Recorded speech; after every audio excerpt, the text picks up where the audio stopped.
Seigneur,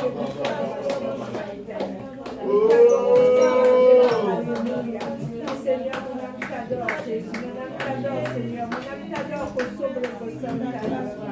Allez, cher au poisson t'adore. Jésus, tu as dit, le Seigneur, tu as dit, le Seigneur, tu as dit, le Seigneur. Reçois l'adoration, Papa éternel. Reçois la joie, Seigneur, de l'amour ce soir, Papa éternel. Toi seul est digne, Seigneur, Papa. Avec Santa Alléluia,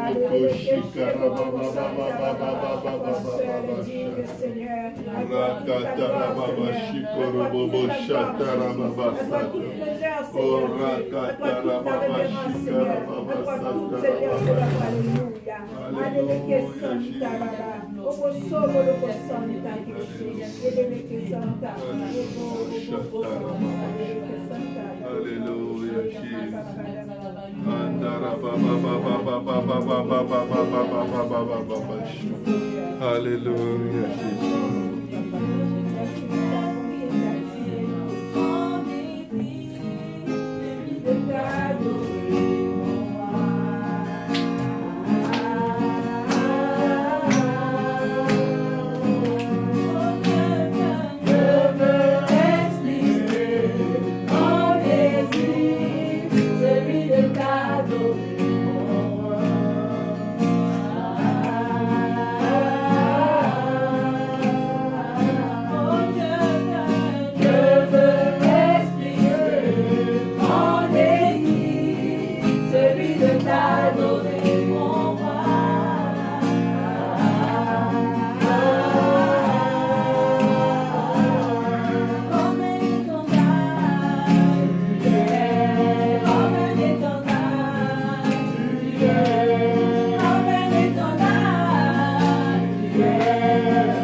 Donne-moi la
Comment ne pas te louer?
au nom de Jésus. Amen. Amen. Amen. Amen, amen, amen. Amen. Amen. Je bénis le Seigneur pour la famille Pauline qui est là aujourd'hui.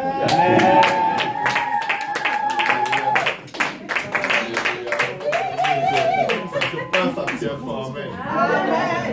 Ça se passe. Le Seigneur est avec nous. Amen. Amen. Et le Seigneur me met à cœur de dire à quelqu'un, je dis, ne promène pas les regards inquiets. Amen.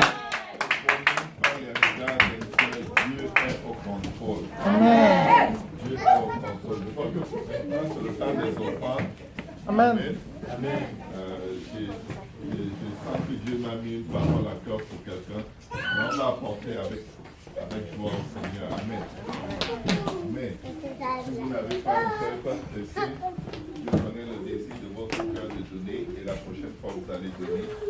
Pour que l'œuvre de Dieu puisse avancer. Amen. Pour qu'on puisse payer nos loyers, soutenir les missionnaires. Amen. Amen.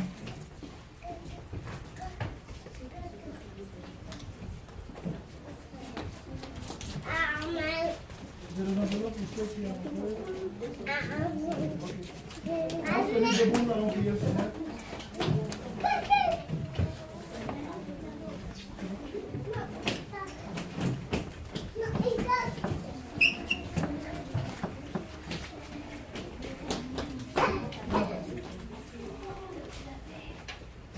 Prions ensemble le Seigneur.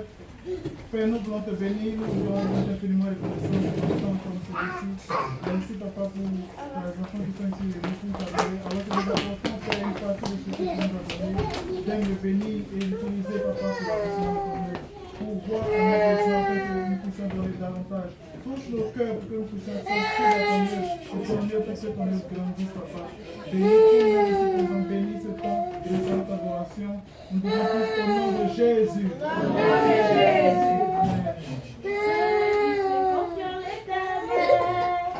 Sans comme la montagne de Sion, ceux qui se confient en l'Éternel, sont comme la montagne de Sion. Elle chante le roi, elle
est affermie pour toujours. Elle chante le roi, elle est affermie pour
Alléluia.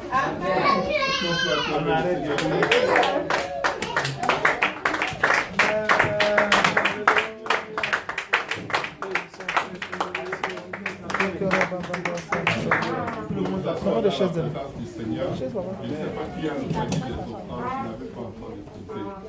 Alléluia. Amen. Nous avons un rendez-vous divin comme d'habitude. Amen. Nous avons un rendez-vous divin. Je ne sais pas ce qui vous concerne, mais je bénis Dieu pour l'assurance. Dieu connaît chacun de nous. Amen. Et Dieu connaît les besoins. Dieu connaît les pensées. Dieu sonde les cœurs et les reins. Amen. Et quand on s'approche de Dieu avec un cœur sincère, il est impossible que Dieu ne te parle pas directement. Amen. Dieu va parler à quelqu'un aujourd'hui. Amen. Dieu va toucher la vie de quelqu'un aujourd'hui. Amen. Je bénis le Seigneur pour mes merveilleux enfants. Alléluia.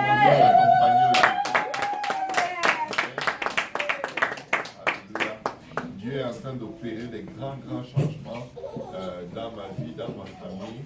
Et je crois que Dieu est dans. Ils seront toujours avec moi partout. Je vais aller rendre visite. Amen. Je veux que mes enfants servent le Seigneur, qu'ils soient impliqués. Amen. Et je ne veux pas qu'ils restent à la maison pendant que je travaille pour Dieu dehors. Amen. Je préfère qu'ils laissent l'école, mais qu'ils ne laissent pas Jésus. Amen. Je le dis. Mon choix est clair. Ils vont réussir à l'école. Parce que quand tu vis selon la parole de Dieu, la Bible dit que tu prospéreras à tout égard. Amen. Amen. Que ce livre de la loi ne s'éloigne point de ta bouche. Médite de jour et nuit afin d'agir conformément à tout ce qui est écrit. C'est alors que tu réussiras dans toutes tes entreprises. C'est ainsi que tu prospéreras. On échoue parce qu'on ne lit pas la Bible. Ce n'est pas le diable, hein? C'est ta Bible. Ton succès est à côté de toi. Tu ne touches pas, mais tu n'as pas de succès. Amen. Tu peux utiliser tous les muscles, toute l'intelligence que tu veux. Si tu ne fonctionnes pas selon ce qui est écrit, mais ne te plains pas après, parce que c'est un choix. C'est comme si Dieu te donne la clé de la réussite et il te dit ne sors jamais sans la prendre. Et le matin, tu dis, oh, c'est lourd, je n'ai pas le temps, Seigneur. C'est comme si tu dis à Dieu, je n'ai pas le temps de réussir. Prends juste la Bible, tu lis. Et je dis toujours, si tu es tellement occupé, fatigué, embrouillé, distrait même par l'ennemi de ton âme, mets la Bible audio. Et je vais te prouver que tu peux l'écouter. Si quelqu'un te passe un coup de fil venant du pays, tu vas prendre, l'écouter. La personne va te parler 20 minutes, tu vas écouter. Et tu vas parler avec la personne 20 minutes. Mais si c'est écouter la Bible, oh non, je dois faire, oh non, je dois... Et nous souffrons à cause de nous-mêmes. Dieu a prévu que nous soyons en bonne santé et que nous prospérions à tous égards. Il n'y a pas un domaine dans notre vie qui est destiné à l'échec.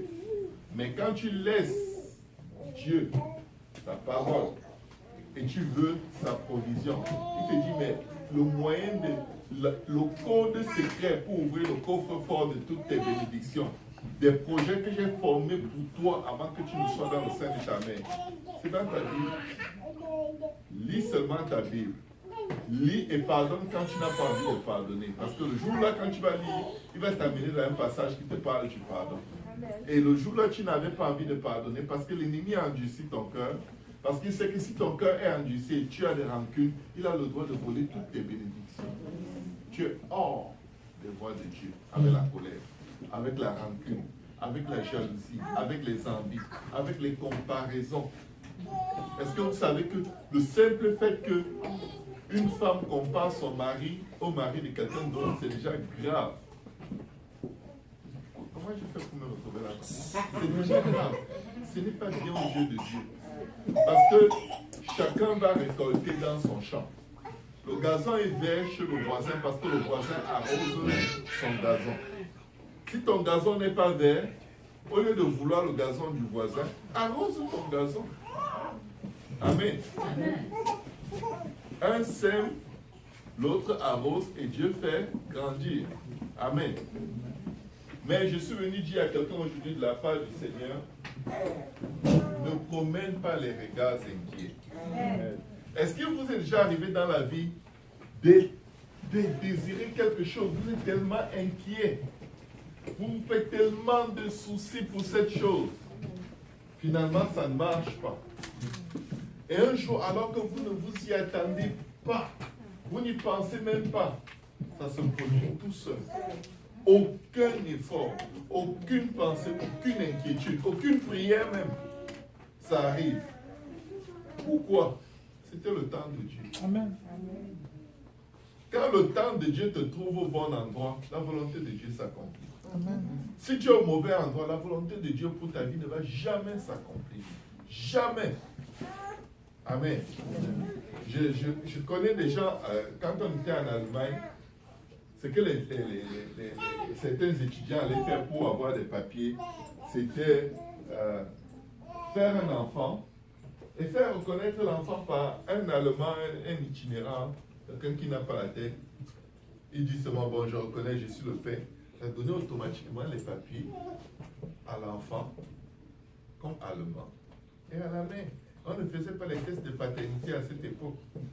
Mais beaucoup d'Africains, d'immigrants, aimaient utiliser cette tactique. Ce qui est malheureux, c'est que l'enfant portait le nom d'un père qui n'est pas son père. Et finalement, la personne qui a fait ce trafic, elle finit ses études, elle trouve un travail, et elle obtient la nationalité allemande. Mais le nom d'un faux père est calé sur son enfant. Donc elle s'inquiétait que, oh, si je ne finis pas les études, si je n'ai pas de travail, on va me rapatrier. Alors qu'elle est intelligente. Dieu lui a donné l'intelligence, la force, le courage. Elle finit par obtenir ce qu'elle convoitait 5 ans plus tôt. Sauf que tu ne peux plus changer le nom de l'enfant. Parce que le gouvernement va se rendre compte que tu avais fraudé. Tu vas venir dire qu'on enlève le nom de l'enfant à cause de quoi? Quand tu disais d'abord que c'est le père de l'enfant, tu disais en fonction de quoi? C'est juste pour dire à quelqu'un aujourd'hui, des fois là, on va utiliser des voies frauduleuses pour obtenir quelque chose qui nous appartient. On n'est juste pas encore dans le temps. C'est pour toi. Patiente, grandis, laisse-toi éduquer, laisse-toi former par Dieu.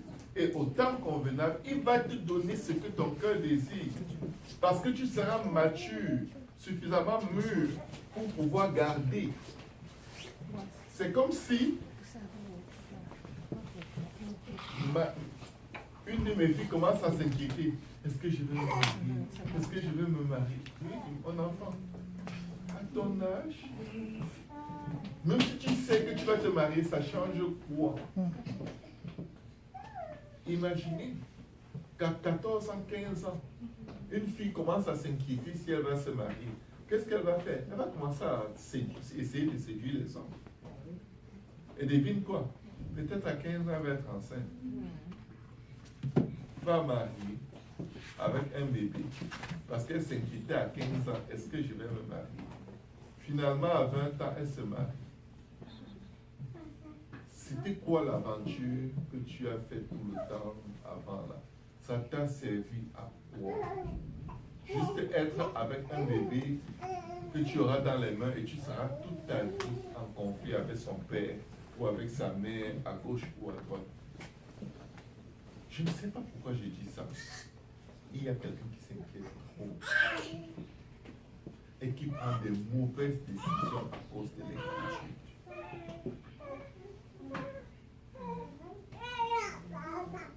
Tu vas à l'école pour avoir une formation et avoir un bon boulot.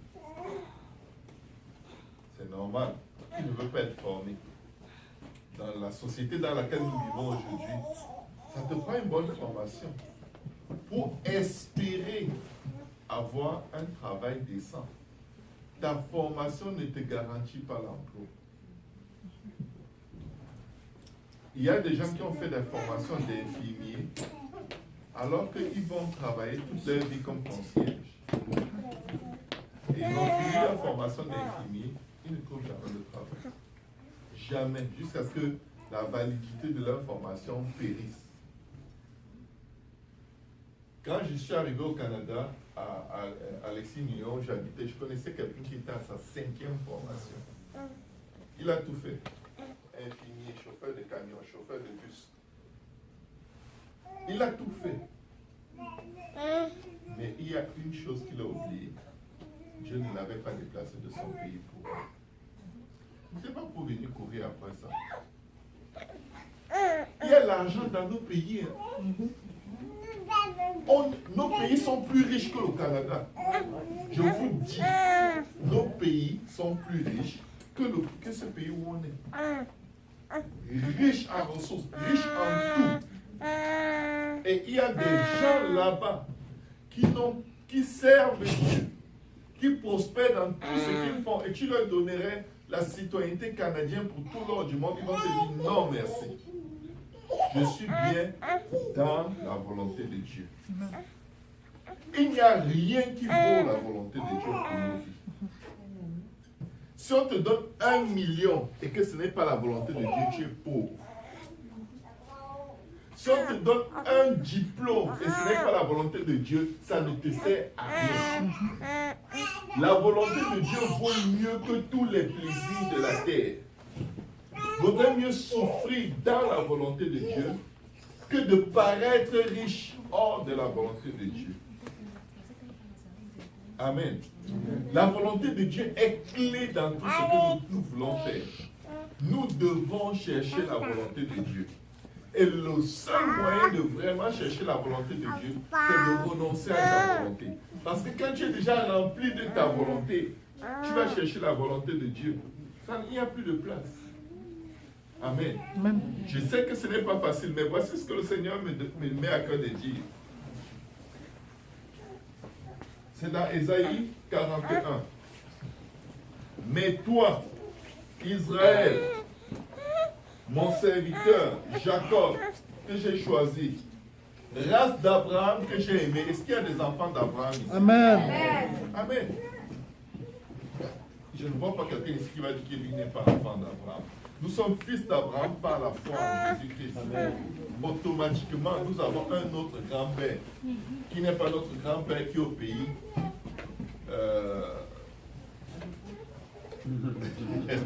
Amen. Notre grand-père, c'est Abraham. Il dit, toi que j'ai pris aux extrémités de la terre. Si vous avez vos Bibles, ouvrez, parce que cette parole, vous devez la méditer pour être capable de voir le changement que Dieu va opérer dans vos vies. Il dit au verset 9, Ésaïe 41, toi que j'ai pris aux extrémités de la terre. Est-ce qu'il y a quelqu'un ici qui n'a pas été pris aux extrémités de la terre? On a tous été pris venant de loin. Qu'est-ce qu'il dit?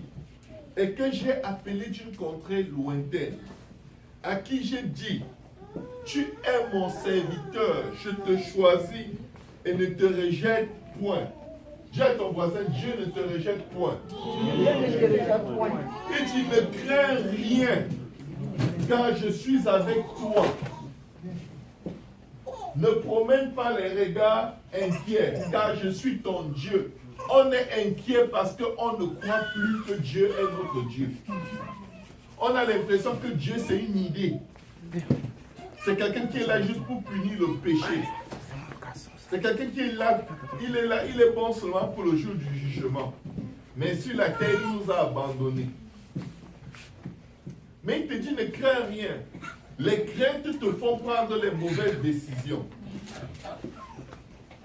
Je ne sais pas ce qui vous concerne, mais quand je vois le temps passer, je me préoccupe pour mon âge. Oui, ce n'est pas juste les femmes qui se préoccupent pour leur âge. Amen. Moi, je suis préoccupé. Je me dis, ok, j'aurai 43 ans cette année. Il faut que j'ai 40 combien pour commencer à me verser pleinement à servir Dieu. Plus que toute chose, plus que le travail, plus que tout. Il faut que j'ai quel âge? Il faut que mes dents commencent à tomber et que je sois à la porte de la retraite pour commencer à dire, Seigneur, quel est mon appel? C'est à quel âge? Souviens-toi de l'Éternel pendant les jours de ta jeunesse. Parce qu'à un âge, si tu avais un appel, ça ne marche plus. Tu es tellement plongé dans la routine des soucis du monde que tu n'arrives pas à réagir à l'appel de Dieu. Si tu avais l'habitude de te soucier, surtout quand tu es déjà croyant, la première des choses qu'on doit abandonner quand on est croyant, c'est notre projet. Et tout faire pour être dans le projet de Dieu. Amen. Je vais vous donner un exemple simple. Quand je suis arrivé en Allemagne en l'an 97, il y a 21 ans de cela à peu près, je voulais être un grand banquier. Je voulais faire de l'argent, gérer les gros fonds. Et là, j'ai cherché une inscription en commerce international. Et un jour, j'ai rencontré un témoin de Jéhovah qui faisait tout pour m'évangéliser. Il m'a demandé qu'est-ce que tu veux étudier. J'ai dit commerce international parce que j'aimerais être banquier et ceci, j'aimerais faire beaucoup d'argent. Il me dit, mais est-ce que tu as demandé la volonté de Dieu? Un témoin de Jéhovah. Souvent, on croit qu'on connaît trop la vérité là. C'est juste des détails qui font tout le sens dans la vie. C'est vrai. Moi, je me disais, mais témoin de Jéhovah, tellement je l'ai méprisé dans mes pensées. Et là, j'ai rencontré sa fille, elle me dit, oh, moi je voulais savoir dans quoi je vais me former. J'ai prié le Seigneur, il m'a mis à cœur de faire une formation dans la décoration. J'étais comme, oh, les Blancs, ils ont raté leur vie. Comment tu peux étudier décoration? L'argent est là.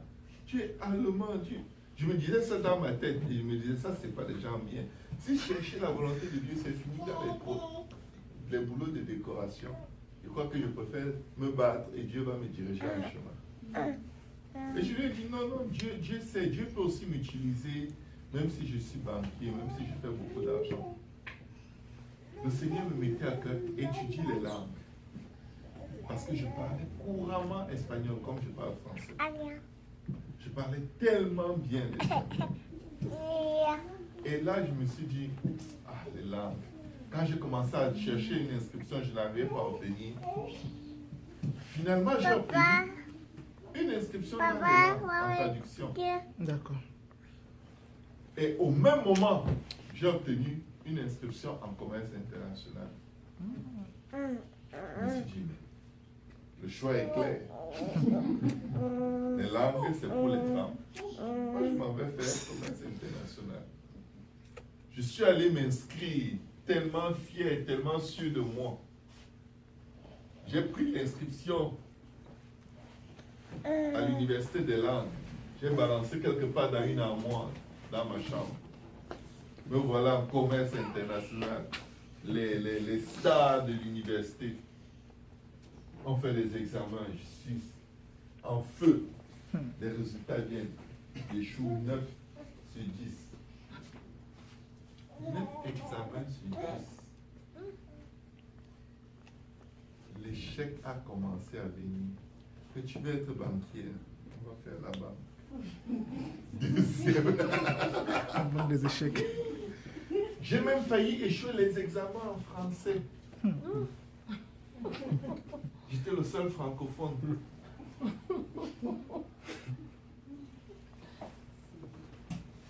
Là, je me suis dit, franchement, le diable, comme le diable est toujours coupable, même quand il ne fait rien.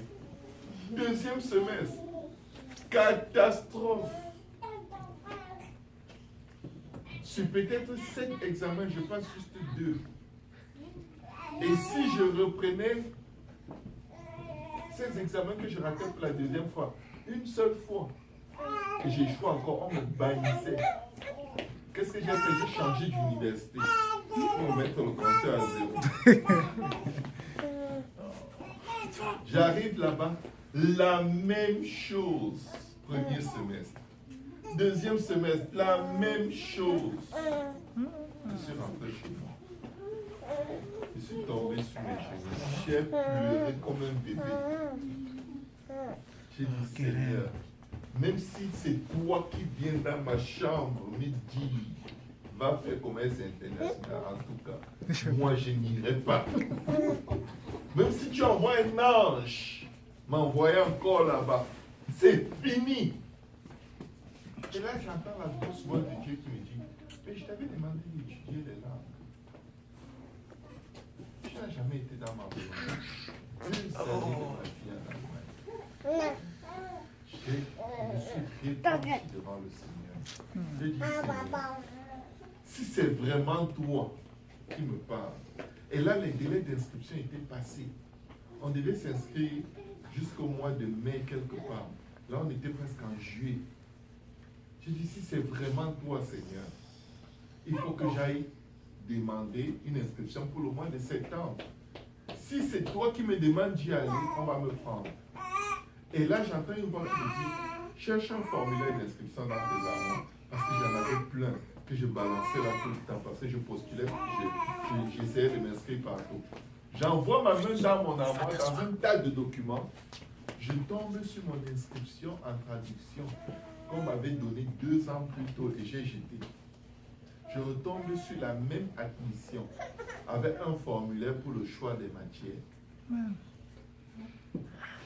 J'ai dit, wow, c'est sûr que Dieu va faire quelque chose. Parce que la probabilité que je prenne ce papier dans une armoire pleine de papier avec cette épaisseur, c'était impossible.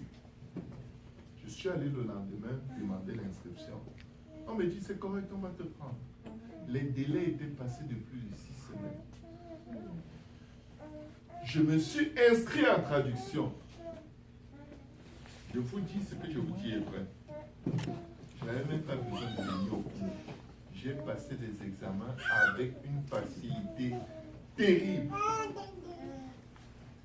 J'ai eu ma maîtrise comme si j'allais dans un supermarché remplir mon chariot et soir je pars. Vite, j'ai eu une maîtrise. Je ne peux pas vous expliquer comment ça s'est passé. J'ai rédigé une thèse de plus de 100 pages en l'espace de moins d'une semaine. J'ai eu ma maîtrise avec une simplicité et une... Il y avait des gens, des chrétiens à l'université qui étaient offensés parce que je passais tous mes examens, même quand je ne venais jamais au cours. Vous connaissez le frère Didier? On a étudié ensemble dans la même université. À l'époque, il était catholique. Et on faisait un cours que j'ai abandonné. Comme je ne venais jamais, on a annoncé la date des examens, je ne savais même pas. Et là, j'allais à l'université, je le rencontre. Comment ça va? Je vais bien. Ah, tu seras à l'examen? Je dis, quel examen? Il dit, mais le cours qu'on faisait ensemble, je dis, mais ça fait longtemps, je ne suis plus venu. Il me dit, on a examen cet après-midi. Je dis, mais moi je ne suis jamais venu, je n'ai rien étudié. Il me dit, moi non plus, je ne venais pas régulièrement. Mais on ne sait jamais, peut-être Dieu peut faire quelque chose. Attendez, un catholique me dit que Dieu peut faire quelque chose. Vous voyez comment souvent on méprise la croyance des gens dans nos cœurs. Je me suis dit, non, moi je suis chrétien apostolique. Je ne peux pas permettre que quelqu'un qui n'a pas l'Esprit de Dieu ait plus de foi que moi. Je vais aller composer. Je lui ai demandé, l'examen ce sera sur quoi? Il nous montre un gros livre comme une Bible. Vous savez ce que j'ai fait? J'ai pris le livre, j'ai un peu lu le titre, j'ai lu le résumé du livre derrière. Je suis allé à l'examen. J'ai dit, Seigneur, s'il y a un catholique ici qui a la foi, si quelqu'un fait cet examen par la foi et passe, ça doit être moi. On a donné les épreuves. Je ne connaissais rien. Et pour ne pas être tenté de tricher, je me suis assis devant le professeur qui suivait l'examen. Parce que quand tu marches par la foi, souvent, tu commences par la foi, l'ennemi te dit, replie-toi un peu, tu vas arriver pareil. J'ai dit non. Je me suis dit, si j'écris mon nom, j'échoue, c'est mauvais. Ça va diminuer mon nombre de chances. Je ne peux pas faire plus de 2 fois. Je n'ai pas écrit mon nom. J'ouvre, je ne comprends rien. Deuxième page, je ne comprends rien. Après, je vois une petite question qui parlait un peu de Moïse. Je dis, mais Moïse, c'est la Bible. J'écris la réponse. Après, le Seigneur me dit toujours, n'abandonne pas, lis, prends ton temps. Lis, lis, lis. Je ne faisais que lire et relire les mêmes questions. l'Esprit de Dieu a ouvert mon intelligence. J'ai réussi cet examen. Amen. Amen. Vous savez pourquoi? J'étais dans la volonté de Dieu. J'étudiais ce que Dieu veut que j'étudie. Amen. Amen. J'ai fini ma maîtrise. En un temps record, j'ai eu le travail. Amen. Et j'ai eu le travail dans un domaine qui n'avait rien à voir avec ma formation. J'étais traducteur. C'est au service à la clientèle que je trouve un emploi. Pourquoi? Parce que je parle plusieurs langues. Vous vous imaginez un peu. Mon diplôme de traduction me donne un emploi dans un domaine qui n'a rien à voir avec la traduction. Parce que je suis dans la volonté de Dieu.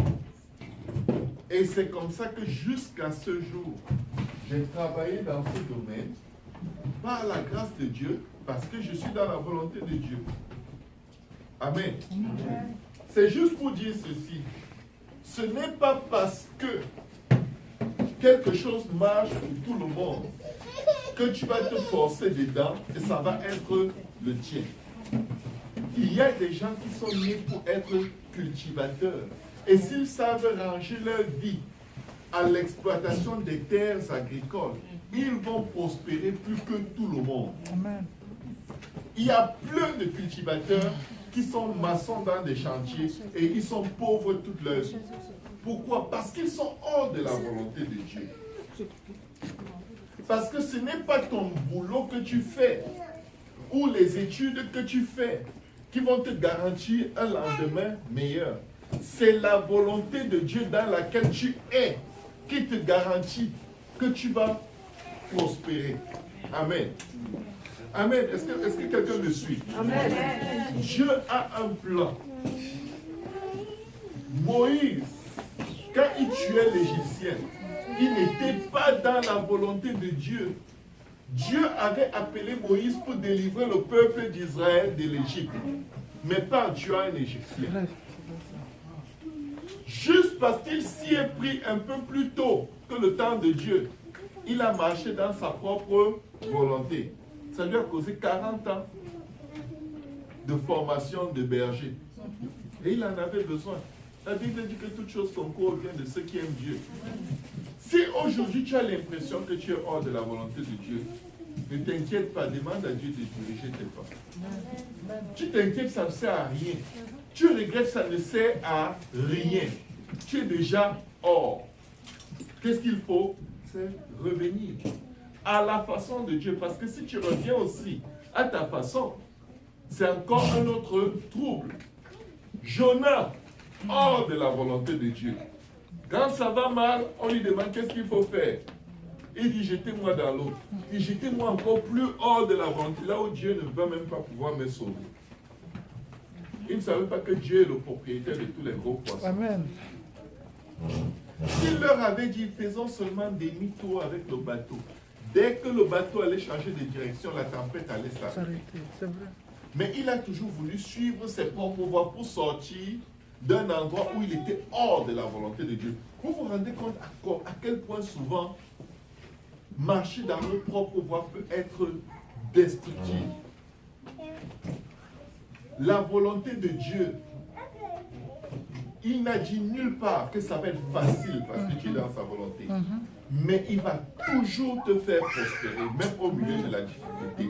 Sadrach, Meshach et Abed-Nego étaient dans la volonté de Dieu. Quand ils ont dit à Nebuchadnezzar, on ne va pas fléchir les genoux devant ta statue ridicule. Il les a jetés dans le feu. Ils étaient dans le feu, dans la volonté de Dieu. Amen. Amen. On a interdit à Daniel de prier. Daniel a dit qu'il va prier. On l'a pris, on l'a jeté au lion. Il était jeté au lion dans la volonté de Dieu. Pourquoi est-ce qu'on s'éloigne de la volonté de Dieu? C'est parce qu'on a peur. On veut être dans la zone de confort. Écoute. Maman Judith, si ce n'était pas la volonté de Dieu pour toi de faire ton travail d'infirmière, tu t'en vas le faire. Et tu es hors de la volonté de Dieu. Tu vas juste tourner en rond. Tu vas tourner en rond, tu vas te fatiguer. Mais parce que c'est la volonté de Dieu, Dieu arrange ton travail avec tes disponibilités de sorte que ça ne devient plus un sujet d'oppression pour toi. De sorte que tu es capable d'être là toujours pour tes enfants. Dans chacune des choses pour lesquelles on compte sur Dieu, il faut d'abord demander, est-ce que c'est la volonté de Dieu? Les chrétiens qui jouent à la loterie, tu joues à la loterie pour entrer dans la volonté de Dieu ou dans ta volonté. Dieu n'a pas besoin de loterie pour te faire avoir de l'argent. Amen. Amen. Il n'en a pas besoin. C'est Dieu qui t'a appelé. Ce n'est pas toi-même. C'est Dieu qui t'a appelé. Ce n'est ni ta force, ni ton intelligence, ni ta sagesse. Ce n'est pas ton père, ce n'est pas ta mère. Ce n'est pas à l'homme qui te dit quelle est la volonté de Dieu pour ta vie. Prends les Écritures, va dans le lieu secret, parle à ton Père qui est dans les cieux et il va te révéler la volonté de Dieu pour toi. Souvent, la volonté de Dieu devient communautaire. Si vous regardez, je vais vous donner une communauté par exemple. Si tu atterris dans la communauté camerounaise, tout le monde fait les assurances chez Industriel Alliance. C'est ça qui marche, c'est ça qui donne l'argent. Mais voici la volonté de notre Dieu.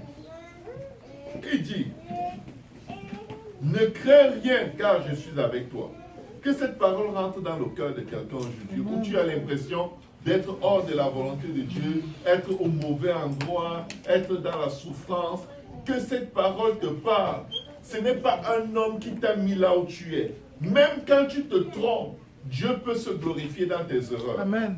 La Bible dit, ne te réjouis pas à mon sujet, ô mon ennemi. Car même si je suis tombé, je me relèverai. Si je suis assis dans les ténèbres, l'Éternel sera ma lumière.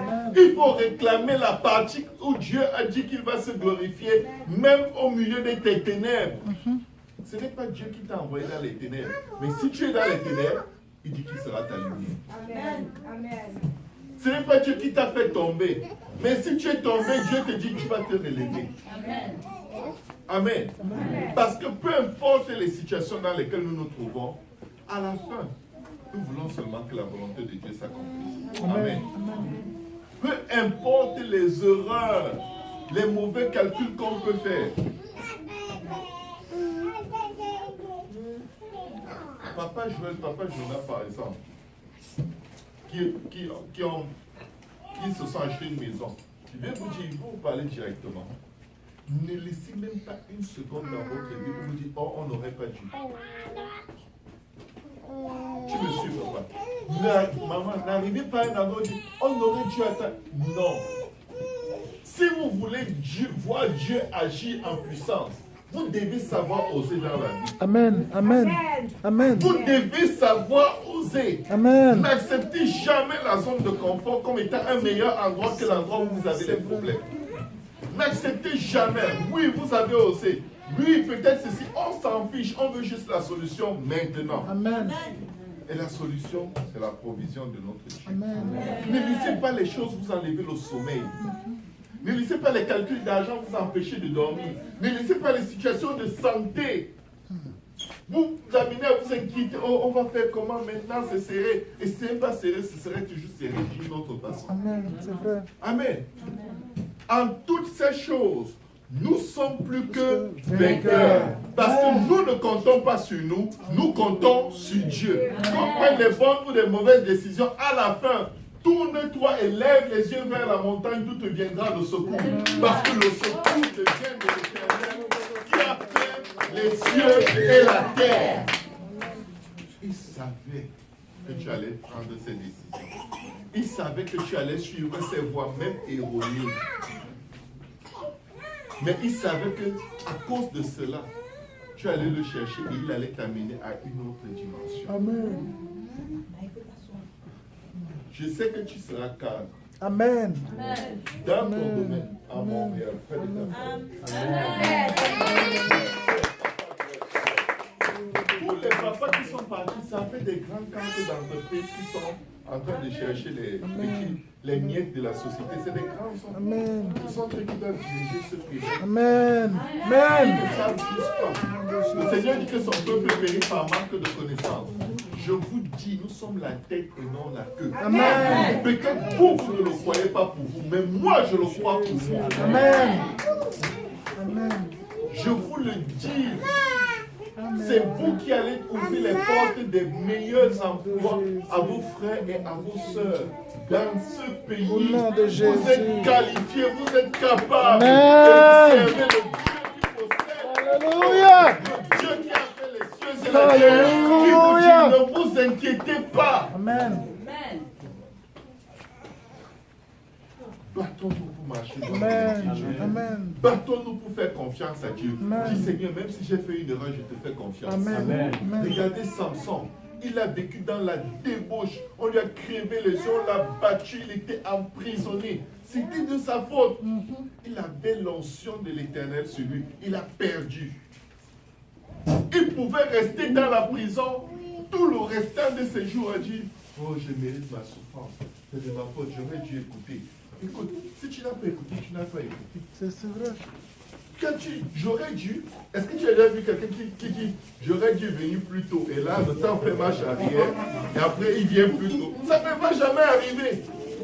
Oubliant ce qui est en arrière, on doit regarder vers l'avant. Ok, Seigneur, je me suis trompé, mais qu'est-ce que tu peux faire pour moi? Parce que je sais que mon Dieu est capable de me bénir infiniment, abondamment, bien au-delà de ce que je demande et je pense. Alléluia. Vous direz ceci à Papa Joël. Papa Joël, vous qui êtes en processus d'acheter de bâtir vos maisons, si votre revenu annuel était 60 000, il est évident pour vous que vous devez avoir un revenu annuel de 200 000. C'est ça que vous devez demander. N'allez pas demander les salaires des itinérants, des gens qui ne savent pas qui ils sont. Tu dois toujours demander au-delà. Parce que la volonté de Dieu, c'est que nous possédions suffisamment pour nous-mêmes et au-delà pour pouvoir aux besoins des autres. La volonté de Dieu n'est jamais que si tu as besoin de 1000 $, tu demandes 1000 $ à Dieu. Jamais. Parce que ça, c'est de l'égocentrisme. Quand tu vas demander 1000 $ à Dieu, tu vas donner combien pour les missionnaires? Ce n'est même pas dedans. Tu vas donner combien pour soutenir l'œuvre de Dieu? Ce n'est pas dedans. Tu vas donner combien pour acheter des nouvelles chaussures, des nouveaux manteaux à tes enfants? Ce n'est pas dedans. Parce que tu regardes ton problème selon le problème. Non, notre Dieu est plus grand que tous nos problèmes. Nous devons demander à la dimension de notre Dieu. Nous devons croire à la dimension de notre Dieu. Nous devons oser à la dimension de notre Dieu. Parce que notre Dieu est capable. Amen. Quand tu me demandais, l'ennemi te dit, oh, tu demandes alors que tu ne pries pas. Écoute, quand ton enfant vient te demander quelque chose à manger à la maison, est-ce que c'est parce qu'il prie que tu lui donnes? Non. Quand ton enfant a besoin de quelque chose, papa, je veux tel, point final. Des fois, il ne dit même pas s'il te plaît. Maintenant, quand c'est Dieu, tu veux t'approcher de ton Père qui est au ciel. Le diable dit, en jeûne, tu n'as même pas jeûné. En prie, tu ne pries jamais. Tu es derrière Dieu seulement pour les choses. Réponds-lui, c'est mon Père. Amen. Tout ce qu'il a m'appartient. Appartient. Amen. Ce n'est pas en te refusant ce que tu demandes que Dieu va t'éduquer. Est-ce que vous avez remarqué que quand vous avez un enfant, vous ne pas beaucoup. Quand vous... Que Dieu la bénisse. Quand vous voulez châtier cet enfant en lui refusant tout ce qu'il demande, vous savez ce qu'il fait? Son cœur s'endurcit alors totalement. Chaque fois qu'il vient en sachant que vous allez refuser. Parce qu'il sait qu'il n'est pas capable de faire le bien qui vous plaît. C'est comme si pour vous demander, il faut d'abord qu'il performe. Et il n'a pas envie de performer parce que vous ne le laissez pas être ce qu'il est. Donc il s'en fiche à un moment et il se perd. Il devient encore plus turbulent, plus désobéissant et complètement égaré.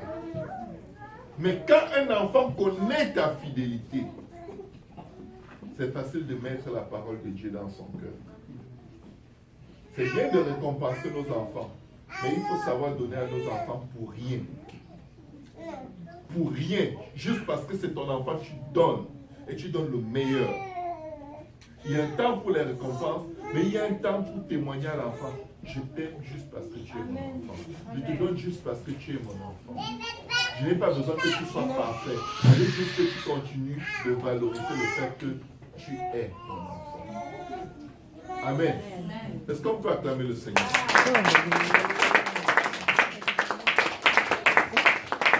Il dira, je suis ton Dieu. Je te fortifie, je viens à ton secours. Je te soutiens de ma droite triomphante. Écoutez bien ceci. Voici, ils seront confondus. Ils seront couverts de honte. Tous ceux qui sont irrités contre toi, ils seront réduits à rien, ils périront. Ceux qui disputent contre toi, tu les chercheras, tu ne les trouveras plus. Ceux qui te suscitaient querelle, ils seront réduits à rien, réduits au néant. Ceux qui te faisaient la guerre, car je suis l'Éternel, ton Dieu, qui fortifie ta droite, qui te dit, ne crains rien. Dis à quelqu'un, ne crains rien. Dis à ton voisin, ne crains rien. Dis à toi, quelqu'un, ne crains rien. Ne crains rien, vermisseau de Jacob. Faible reste d'Israël. Je viens à ton secours, dit l'Éternel, et le Saint d'Israël est ton sauveur. Voici, je fais de toi un traîneau aigu tout neuf, garni de pointes. Tu écraseras, tu broyeras les montagnes. Est-ce qu'il y a quelqu'un qui a l'impression qu'il y a une montagne devant sa vie en ce moment? Tu as des blocages que tu ne comprends pas. Dieu dit broie-les. Au nom de Jésus. Tu les écrases au nom de Jésus. Ne reste pas là, dit, oh Seigneur, depuis que je t'ai pris, Dieu dit, brise ça toi-même. Écrase ça toi-même. Détruis ça toi-même. Parce que voici, je vous ai donné le pouvoir de marcher sur les serpents et les scorpions et sur toute la puissance de l'ennemi. Et rien ne pourra vous. Et rien ne pourra vous. Et rien ne pourra vous. Et rien ne pourra vous. Au nom de Jésus. On fait tellement d'erreurs dans la vie. Ne perdez pas le temps sur vos erreurs. C'est pour ça que vous avez un rédempteur. Amen. Amen. Amen. Tu écraseras, tu broieras les montagnes et tu rendras les collines semblables à de la balle. Tu les banneras et le vent les emportera et un tourbillon les dispersera. Mais toi, dis à ton voisin, mais toi, tu te réjouiras en l'Éternel. Tu mettras ta gloire dans le Saint d'Israël.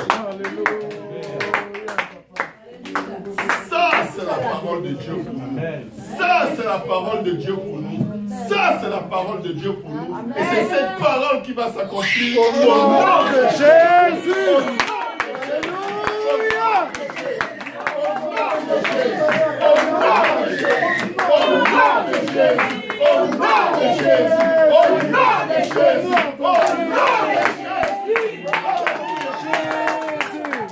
Alléluia. Mais toi, tu te réjouiras à l'Éternel. Tu mettras ta gloire dans le Saint d'Israël. Les malheureux et les indigents cherchent de l'eau. Et il n'y en a point. Leur langue est desséchée par la soif. Moi, l'Éternel, je les exaucerai. Moi, le Dieu d'Israël, je ne les abandonnerai pas. Amen. Je ferai jaillir des fleuves sur les collines et des sources au milieu des vallées. Amen. Je changerai le désert en étang et la terre en rive en courant d'eau. Peu importe la situation qu'il y a dans ta maison, elle est totalement sous le contrôle de l'Éternel. Ce n'est pas l'homme. Est-ce que vous savez que même dans le mariage, ce n'est pas l'homme qui est le maître de sa maison, c'est Dieu. Amen. Ce n'est pas la femme qui est maîtresse de sa maison, c'est Dieu. Amen. Quand ça ne va pas, il faut se tourner vers Dieu. Oublie ton mari, oublie ta femme, tourne-toi vers celui qui a créé le mariage. Et comment tu vas te mettre des paroles dans la bouche. Tu vas dynamiter les œuvres de Satan dans ta maison. Et le royaume de Dieu va rentrer dans ta maison. Parce que toi et ta maison, vous servirez l'Éternel.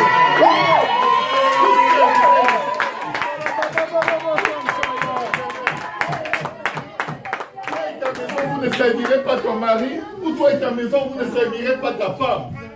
Toi et ta maison, vous servirez qui? L'Éternel. Il faut dire à Dieu, Seigneur, il y a quelque chose dans cette maison qui m'empêche de te servir.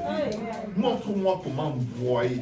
Montre-moi comment écraser. Montre-moi comment parler au roi. Au nom de Jésus. Est-ce qu'on peut se lever? Alléluia. La Bible l'appelle l'Éternel des armées. Ça veut dire que ses serviteurs sont des soldats. Vous êtes déjà arrivé sur un champ de la bataille, vous trouvez un soldat qui pleure. On m'a insulté. Mon mari m'a giflé. Moi, soldat. Non. Je me lève contre l'esprit qui se cache derrière lui pour me détruire. Je l'oublie au nom de Jésus. Je le déchire au nom de Jésus. Amen. L'Éternel est notre Dieu. L'Éternel est notre force. Il est une tour forte autour de nous. Et quiconque invoquera le nom de l'Éternel sera sauvé. Ce n'est pas seulement le salut, mais sauvé de toute situation qui n'est pas la volonté de Dieu dans ta vie. C'est le nom de Jésus qui est le nom de tout nom. Et ce nom peut délivrer. Quelqu'un dise au nom de Jésus. Au nom de Jésus. Au nom de Jésus. Au nom de Jésus. Au nom de Jésus. Au nom de Jésus. Au nom de Jésus. Au nom de Jésus. Au nom de Jésus. Au nom de Jésus. Au nom de Jésus. Au nom de Jésus. Au nom de Jésus.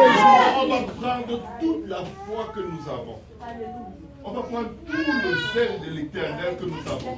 Nous allons prendre le réveil de Samson. Nous allons prendre l'onction qu'il avait lorsqu'il a détruit les Philistins avec une mâchoire d'âne. Nous allons prendre le zèle que David avait pour l'Éternel. L'onction par lequel il pouvait déchirer l'ours et détruire le lion. Amen. Nous allons prier. Vous connaissez les situations personnelles que vous avez dans vos vies. Mais nul ne tiendra devant toi.